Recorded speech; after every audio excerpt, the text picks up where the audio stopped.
Hola, buenos días. Vamos a continuar con la siguiente parte del programa. Tenemos unos 20 minutos, media hora de coloquio con don Eduardo Serra y don Marcos de Quinto. Va a moderar este coloquio nuestro asociado y director de Castilla y León Económica, Alberto Cajigas, y después ya clausuraremos con la intervención de don Fernando Sabater. Alberto. Hola, buenos días a todos.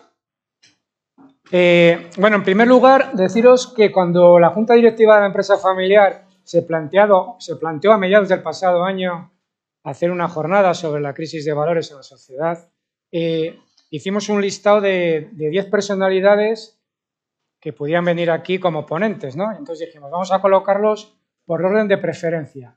Pues hoy para nosotros es una satisfacción y un orgullo que los 3 primeros nombres que pusimos en la lista hoy están aquí. Es decir, está Eduardo, está Marcos y luego vamos a tener el placer de escuchar a Fernando Sabater.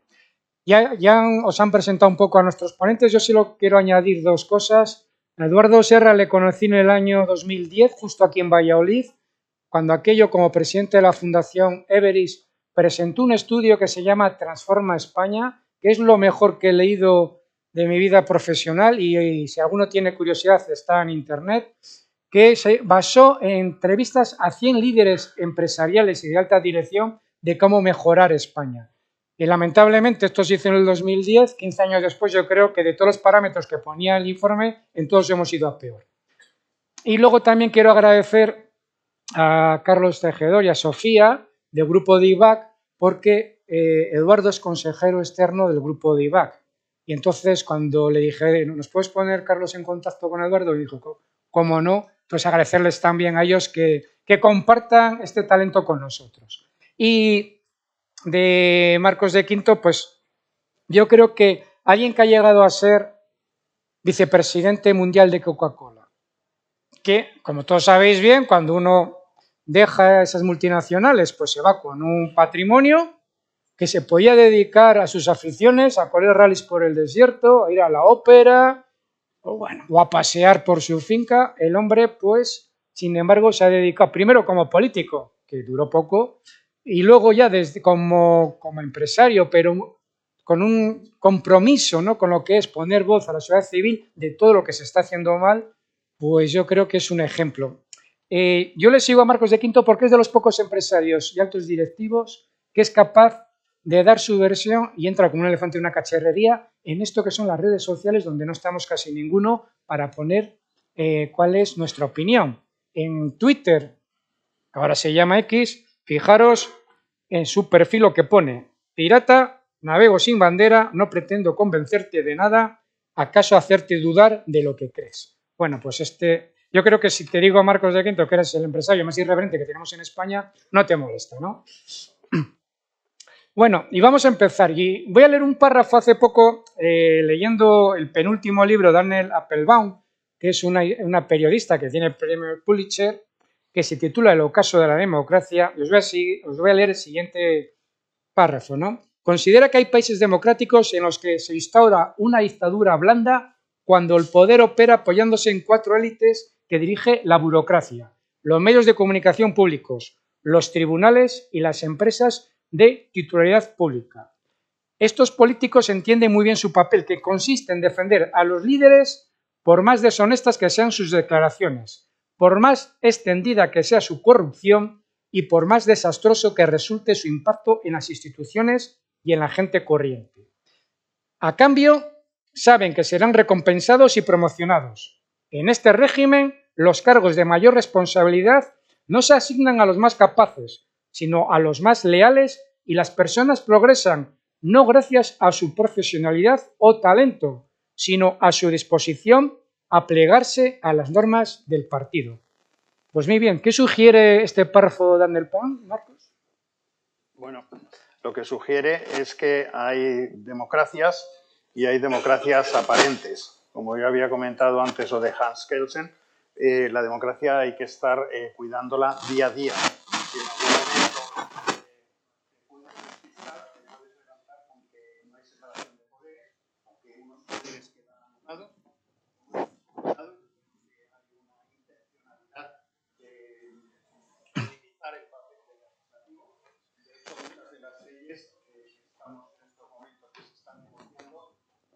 debaten en el Parlamento se están debatiendo en Suiza. Muchas de las leyes que en estos momentos se aplican no se están debatiendo en el Parlamento, que es donde se deberían de debatir, se están debatiendo en Suiza con un delincuente fugado. Por otro lado, hay un ninguneo tremendo a lo que es la jefatura del Estado, a lo que es la Casa Real, y como podéis ver con el tema del Poder Judicial, tenemos un Tribunal Constitucional que actúa como Tribunal de Casación, enmendando todas aquellas sentencias del Tribunal Supremo que no le gusta al Gobierno y, por otro lado, pues ya de una manera descarada, porque antes al principio era solamente Podemos o Sumar, vemos que ministros y miembros del Gobierno pues se dedican en estos momentos pues a arrastrar por los suelos a lo que son todos los magistrados que tenemos. Luego, en esa situación, nosotros tenemos una democracia aparente, pero estamos viendo que aquellos que tienen la responsabilidad de protegerla y de defenderla, pues no lo están haciendo. Voy a ser breve. Sí, breve para que haya más. Eduardo. Yo suscribo lo que ha dicho. Me parece que en la literatura política se habla de democracias liberales y democracias iliberales. Ese yo creo que es un factor. Y el segundo vector que nos lleva a eso es que yo creo que, igual que he intentado decir brevemente el origen de la aristocracia, el origen de la burguesía, creo que está apareciendo una nueva clase social, que son claramente, y un buen exponente son muchos ministros de nuestro gobierno, ni son burgueses ni son proletarios. Son, no hay nombre, pero yo les llamaría estatistas, gente que vive del Estado. Y por tanto, que como el Estado paga sueldos pequeños y en política, aunque sean sueldos pequeños, para ellos son muy grandes, pues están dispuestos a aguantar todo lo que sea necesario para no irse de la política. Antes, en su discurso, el presidente de Empresa Familiar, Isidoro, ha hablado de la escasa profesionalidad, y también lo ha comentado Marcos, de nuestros políticos. Yo hace años eché un vistazo en las Cortes Regionales de Castilla y León. Hay 81 procuradores y casi todos, digo casi todos, tenían colgado el currículum. Esto lo hice hace 2 legislaturas. De los 81, solo 5 habían pasado por la empresa privada. O sea, ¿saben lo que eran? No pagan una nómina, es tener una nómina de la empresa privada, solo 5. Entonces, usted que viene de, yo lo voy a considerar como la época dorada de la clase política, antes cuando uno veía a esos ministros de Exteriores, a esos ministros de Economía, que luego han desarrollado carreras profesionales con éxito en la iniciativa privada, y vemos lo que hay ahora, me gustaría preguntaros el porqué de ese deterioro, ¿no?, de la clase política. ¿Qué ha ocurrido durante estos años para que no se mantenga el nivel que teníamos en los años 80 y a principios de los 90? Bueno, yo creo, si se ha dicho, es que la selección se hace por la servidumbre, no por la competencia. En la medida en que uno está dispuesto a seguir lo que le manden, pues la clase política de la transición era una clase política que venía de la sociedad civil, que había pagado nóminas y que iban porque creían que debían hacer lo que creían que había que hacer. Pero si aquí no hay que hacer lo que crees que debes hacer, sino lo que te mandan que hagas, hasta un extremo irrisorio, como pasa ahora, pues lo normal es que la gente no quiere ir a la política.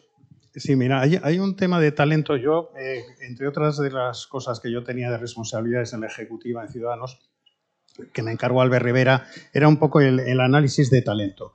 Y me interesaba mucho, pero yo creo que eso es común a lo mejor a todos los partidos. Generalmente, dentro del mundo de la política, cuando tú tienes que generar una estructura en los pueblos, en las capitales, en las distintas demarcaciones, en las agrupaciones, pues tú tienes una agrupación y generalmente lo que hacen los partidos políticos es seleccionar al pico de oro, al que mejor habla, al que en una asamblea dentro de la agrupación del partido X en tal barrio, pues es el que mejor se expresa, el que mejor habla, tal. A esa gente lo que hacen los partidos políticos es encima darles formación de portavoces, pero no les enseñan a manejar equipos, para nada, no manejan equipos. Y entonces yo le decía a Alberto, lo que hay que hacer a esta gente es enseñarles a manejar equipos, porque cuando tú no sabes manejar equipos, ¿cómo consigues que la gente de esa agrupación te siga? Pues de la manera más idiota que hay, que es prometerles cosas que luego no puedes cumplir. Y lo que te encuentras es que al cabo de un mes, de 2 meses, de 5 meses, empiezas a tener un problema en una agrupación porque a lo mejor esa persona le ha prometido a todos que van a ser concejales y mañana, lógicamente, todos no pueden serlo.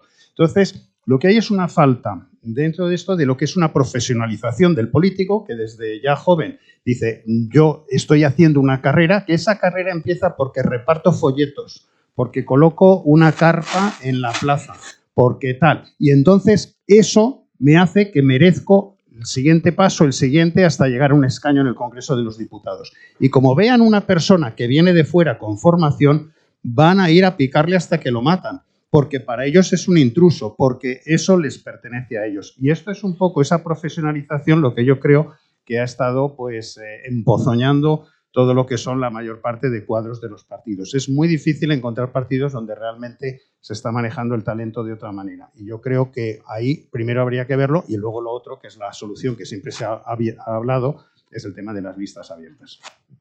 ¿Os preocupa lo que estamos viendo en estos momentos, que es un desembarco del Estado a algunas de las empresas que cotizan en el IBEX? Tenemos el caso de Telefónica, de Indra, tenemos, bueno, aunque esto ya viene de mí atrás, todo el lío que hay en el grupo Prisa, etcétera. ¿Os preocupa esta interferencia desde el gobierno en empresas cotizadas en España, que además tienen intereses en los mercados exteriores, que es el caso de Indra y Telefónica? Vamos a ver. A mí me parece que las democracias que hemos conocido toda la vida y algunas de las cuales todavía continúan, es, entre otras cosas, producto de la separación del poder económico y del poder político. Es decir, ahí hay un límite, igual que hablan de check and balances en la Constitución americana, ahí hay una especie de equilibrio y uno, de una manera, de otra manera u otro, pero uno vigila al otro. Sin embargo, los regímenes comunistas, que no han sido y que no son democracias, el poder político y el poder económico, el central del Partido Comunista manda todo.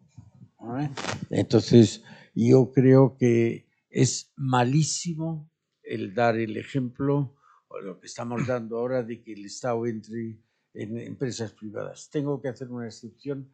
A mí no me parece mal que en el mundo de la defensa entre el Estado. Está el Reino Unido, está Francia, está Italia, está Alemania, no está Estados Unidos, pero si nosotros queremos ser alguien, en el mercado de la defensa es el único mercado donde el cliente único, que son los estados, tiene mucho que decir. Ahí me importa menos. Marcos.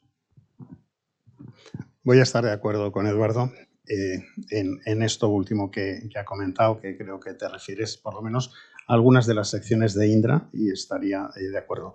Lo que yo creo que es absolutamente inaceptable es que el gobierno se compre acciones de empresas que cotizan con nuestro dinero. Si Sánchez quiere comprarse acciones de Telefónica, que ahorre y que las compre como lo hace todo el mundo. Todos somos accionistas de Telefónica o somos accionistas del Santander, porque todas las personas que tengan un fondo de pensiones, seguramente ese fondo de pensiones ha invertido en estas compañías.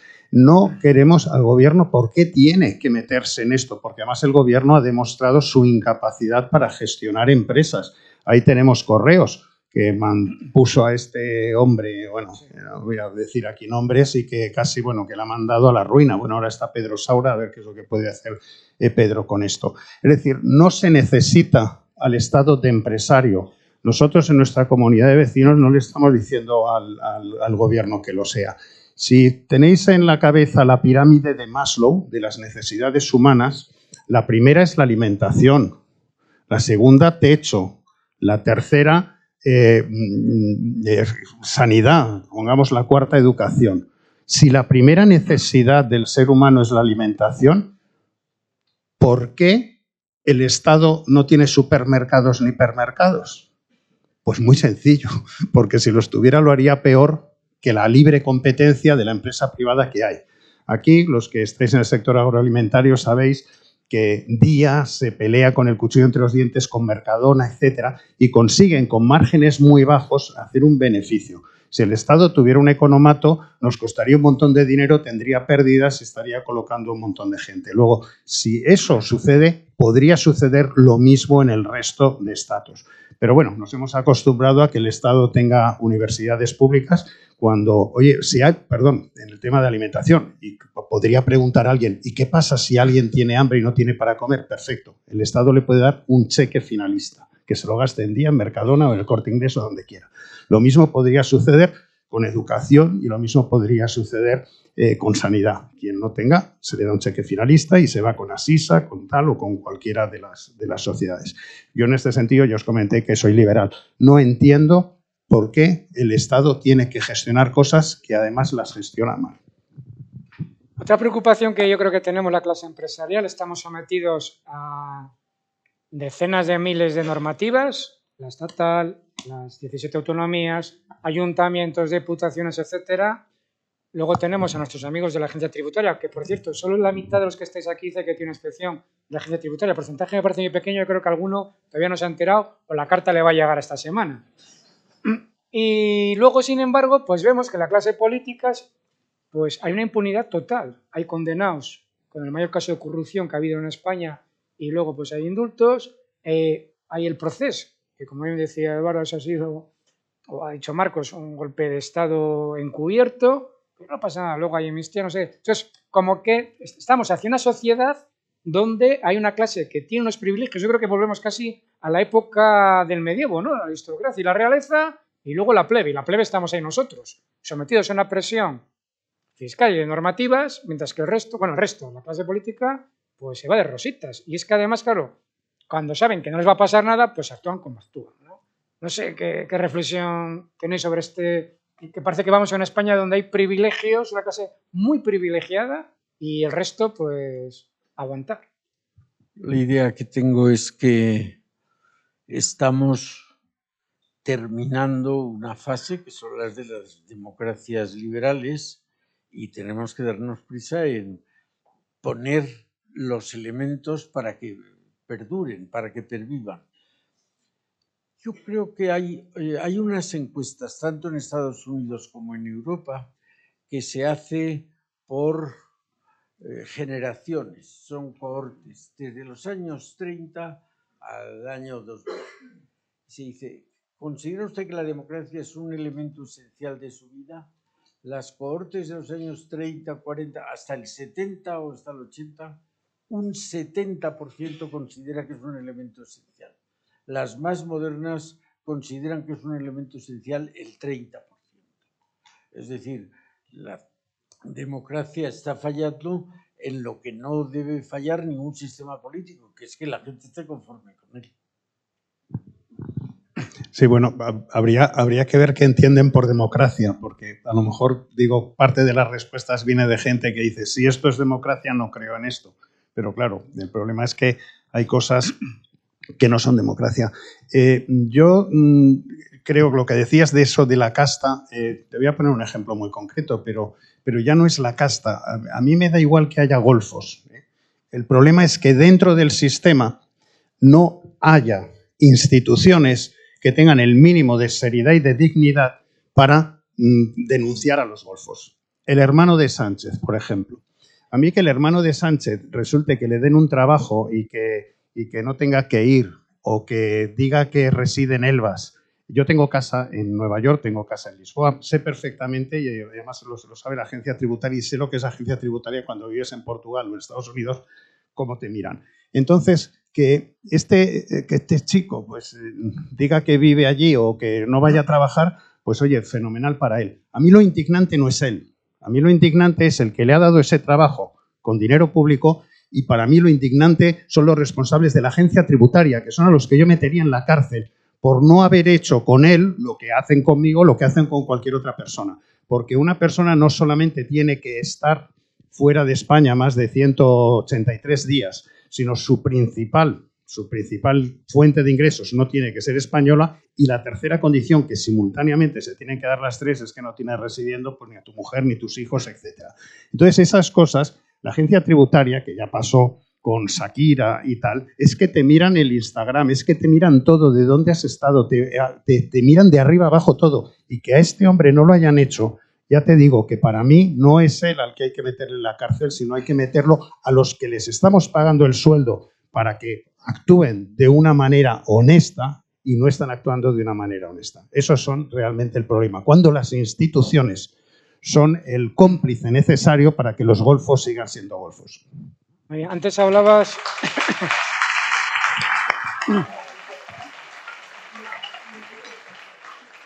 Sí, que resulta paradójico. Antes hablaba Isidoro que uno de los principales problemas es el asentismo laboral y vemos cómo desde Presidencia de Gobierno se fomenta un asentismo laboral y un ministro, antes muy poderoso, pues fomentaba el asentismo laboral con una gran profesional que estaba en 2 empresas y que nunca iba a trabajar. O sea, que mal vamos si queremos reducir el asentismo laboral y se promociona desde el Consejo de Ministros. Bueno, bromas aparte, otro tema que nos preocupa, que es al hilo de lo que acabas de decir, Marcos, es el tema de la separación de poderes, que cada vez vemos que es muchísimo más difuso.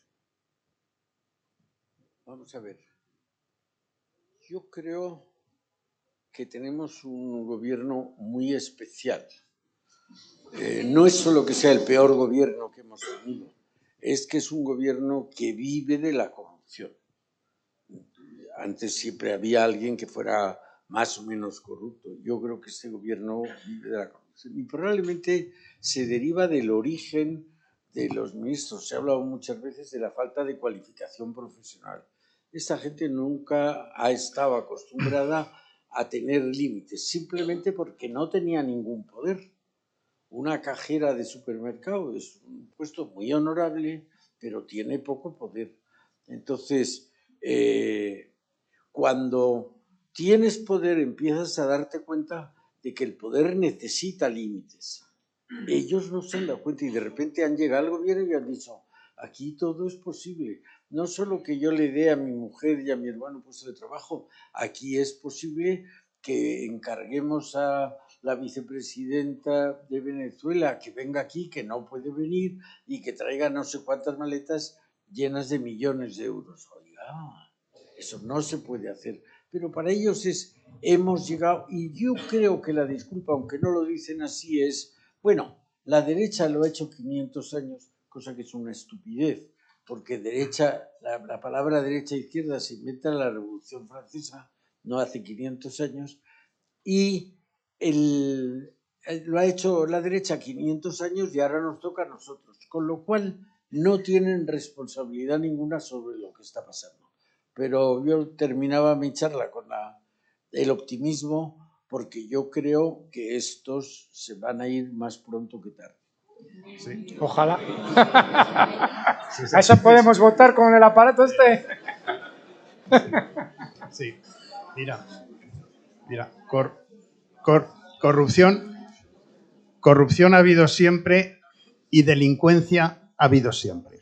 El gran cambio que estamos experimentando es que hace décadas, cuando te entraba por la noche un delincuente en casa y tú estabas dormido, te despertabas y el delincuente salía corriendo o saltaba por la ventana. Y ahora el delincuente no sale corriendo ni por la ventana, se enfrenta a ti y puedes ir con cuidado. Pues lo mismo pasa con la corrupción. La corrupción ha existido desde hace mucho, pero hace 2 décadas o lo que sea, le pillaban a alguien robando, ya fuera en el BOE, ya fuera en lo que sea, y tal, le pillaban y entonces el hombre se asustaba y al final dimitía o lo echaban corriendo, aunque estuviera compinchado con el resto. Pero había esa vergüenza torera. El problema de ahora es que los pillas robando y te dicen, sí, ¿y qué? Y se revuelven. Entonces eso es el gran cambio que estamos experimentando. Los pillas robando y encima se ponen chulos. Y luego nosotros como empresarios, como sociedad civil, es decir, aquí se viene lloraos, nosotros tenemos ya suficiente con sacar adelante las empresas, pagar los impuestos, atender a todas las normativas, pero luego como sociedad civil, ¿qué puede hacer el empresario? Bueno, ya se ha dicho de alguna manera, yo creo que hay organizaciones, lo que se llama el tercer sector, que tiene una característica. El sector público se dedica con dinero público a cumplir objetivos públicos. El sector privado se dedica, sin impuestos, a cumplir objetivos del sector privado. Pero hay un tercer sector que se dedica a los objetivos públicos sin beneficiarse de los impuestos. Y esto ha dado un juego, en muchos países desarrollados, básicamente Estados Unidos y Europa. Y aquí también está siendo anegada por lo que se llaman ONGs, que son organizaciones no gubernamentales, casi todas las cuales son gubernamentales. Es decir, es alguien del gobierno que dice, ahora hago desde aquí la Fundación para el Deporte lo que hacía hace 2 meses cuando era secretario de Estado del Deporte. Yo creo que está también invadiendo ese sector, pero me parece que el tercer sector, la sociedad civil, puede hacer muchas cosas y de hecho intenta hacer. Marcos. Sí, bueno, los empresarios lógicamente tienen una situación bastante complicada porque de alguna manera son rehenes de su propio proyecto empresarial, de los empleados que tienen, de la marcha de su empresa. Y desgraciadamente, pues litigar o enfrentarse al gobierno o a los poderes no es nada realmente aconsejable.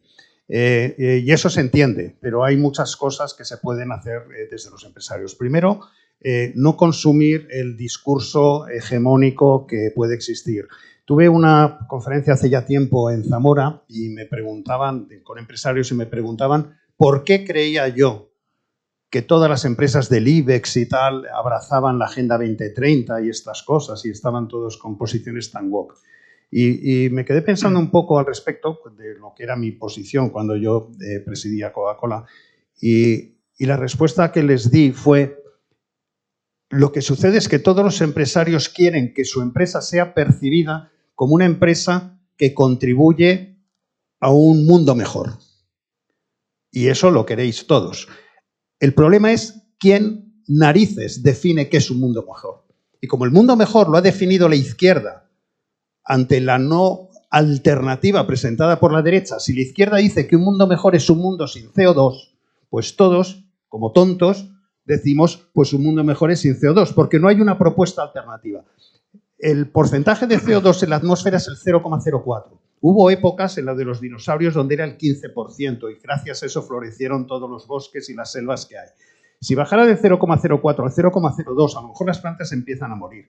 El tema es empezar, es decir, no consumir discursos que en estos momentos son hegemónicos, están dejando de serlo en estos momentos en Estados Unidos. Y la otra cuestión es que si uno no puede, porque lógicamente tiene unas responsabilidades, confrontar contra todo eso, por lo menos que ayuden de alguna manera, porque hay medios que están siendo ahogados financieramente y que están dando unas versiones distintas a las cosas. Luego, en ese sentido, también se podría hacer. Yo me considero un privilegiado, porque, digo, por ejemplo, lo digo con todo mi cariño y respeto a Amancio Ortega o a Juan Roch, tienen muchísimo dinero, pero no pueden decir lo que piensan. Y yo, afortunadamente, no tengo tanto dinero como ellos y puedo decir lo que pienso. Entonces, yo entiendo que esa libertad no es una libertad que todo el mundo pueda ejercer, pero lo que sí es aquellas personas o aquellas asociaciones o aquellos que están haciendo algo que por lo menos sientan el apoyo directo o indirecto por parte vuestra. Por cierto, yo estoy en la Plataforma por la España Constitucional, estoy en la organización de esas manifestaciones de Cibeles, la última la hicimos en la Plaza de Castilla, 400.000 personas, y estoy muy orgulloso porque los sindicatos, Comisiones Obreras y UGT, recientemente, el 2 de febrero, hicieron una manifestación contra la oposición. En Madrid tuvieron 250 personas, en Sevilla 300 y en Cataluña creo que fueron 275. Eso es lo que convoca Comisiones y UGT, que lógicamente son brazos armados del gobierno, porque UGT en los últimos 4 años ha recibido 202 millones de este gobierno y Comisiones 179 millones de este gobierno. Luego, cuando se juntan, le llaman diálogo social, pero cuando se junta Yolanda Díaz con el Álvarez de la cosita palestina y con el Unai Sordo, es como que uno se reúne con sus 2 empleados, porque cobran de ella. Y dicen, hemos hablado y hemos decidido esto. Bueno, eso no es el diálogo social, eso es ella hablando con sus 2 empleados. Ella, perteneciente al Partido Comunista desde 1986, que era cuando ya merecía la pena estar en el Partido Comunista, porque antes, con Armando López Salinas, con Pilar Bravo, con la gente que realmente fueron al legalizar el Partido Comunista, ser del Partido Comunista era algo peligroso. Pero esto es como Víctor Manuel, que hacía canciones a Franco durante Franco y luego ya posteriormente pues ha vivido de ser comunista.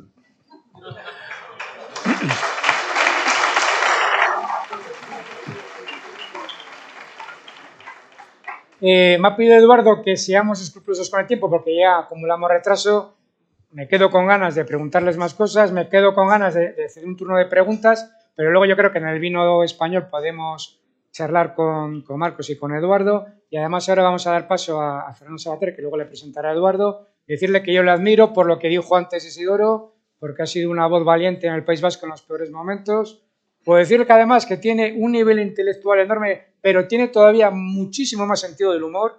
Os animo ahora a que le leáis en el periódico digital de Objective. Y luego, Fernando, te voy a decir que tu admirado Cioran, que me recomiendas un libro porque empecé uno, fui incapaz de terminarle, dime uno facilito para que le pueda leer. Y yo creo que vamos a dar un aplauso a Marcos y a Eduardo, que se lo han ganado.